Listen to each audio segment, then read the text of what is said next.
Gusto ko lang ipapakita sa inyo guys kung paano natin to ikabit ang ating magnetic sensor sa ating contactor. Ito kasi yung contactor natin. Ang contactor natin guys ay, kung makikita natin guys, to 20 volts, no? 50 to 60 Hz.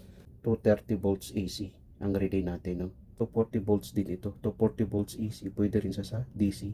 Tapos 500 milliampere ang kanyang maximum. Gusto ko lang basahin guys ang mga message doon sa video ko kung paano ikabit ang magnetic sensor sa ating contactor. So ito yung mga message nila guys. Sabi ni Junjun Limos Perjon, morning boss, pahingi ng diagram.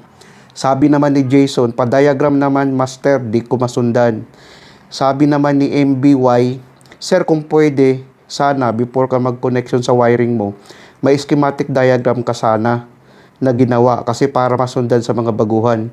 Buti sana kung lahat may alam dyan. So yun ang message niya, no.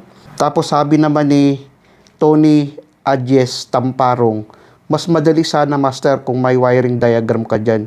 Mas madali maintindihan. Yun ang mga comment ng aking nabasa doon sa aking video na gusto nila na makita ang diagram na yun.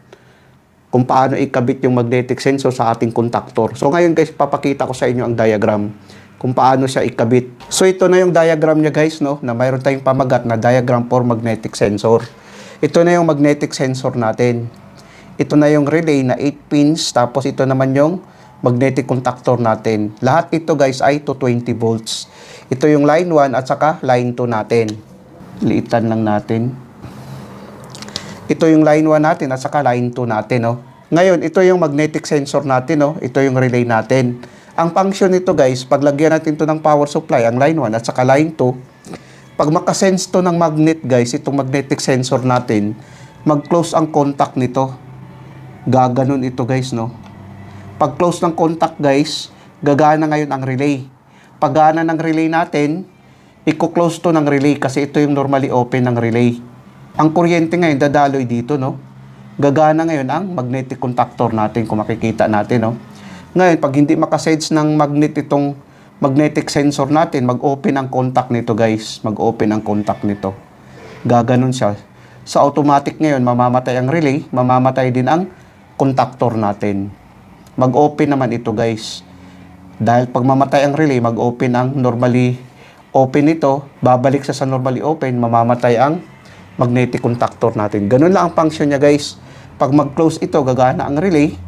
Tapos ngayon, mag-close naman ito, gagana naman ang magnetic contactor. Pag mamatay ang relay guys, mag-open ito, mamamatay ang magnetic contactor. So ito na yung diagram niya guys. Ito kasi guys, ito magnetic sensor natin, pag makasense to ng magnet, mag-close ang contact nito.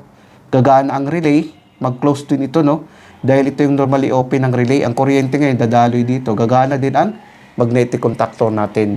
Pag hindi makasense ng magnet guys, mag-open ito, mamamatay ang relay, mag-open ang contact nito, mamamatay din ang contactor. So, ganun kadali at ganun kasimple guys. Ngayon, panoorin natin ang video. Ito na yung video niya guys, kung makikita natin. Oh. Malayo pa lang, nadidetect na niya. Pag nakasense siya, pag bitawan natin, mamatay din. Try natin ulit. Ayan o. Gumagana din siya.